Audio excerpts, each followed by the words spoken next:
장마나 태풍으로 인한 침수 피해를 막기 위해 도내에는 저류지 300여 개가 설치되어 있습니다.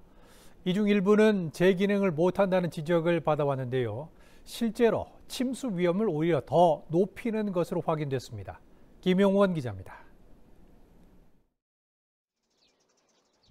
서귀포시 대정읍에 조성된 저류지입니다. 비가 내리지 않았는데도 저류지에는 물이 가득 차 있습니다. 배수 기능이 취약해져 들어온 물이 제때 빠져나가지 못하는 겁니다.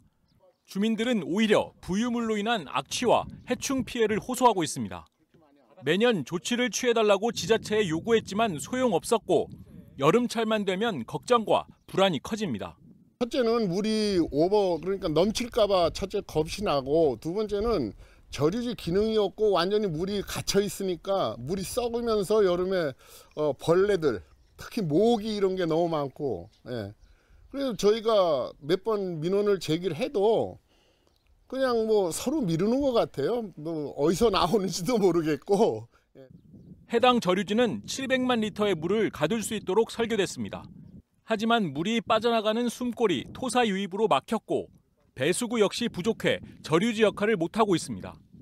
이렇게 상시 물이 차 있는 저류지의 경우 집중호우나 태풍 때 방제 기능이 떨어져 침수나 범람 위험이 높은 것으로 나타났습니다. 인근에 있는 저류지도 물이 차 있고 각종 수초와 진흙으로 뒤덮여 있습니다. 장마나 집중호우가 발생하면 주변 주택과 도로가 범람 피해를 입을 가능성이 높습니다.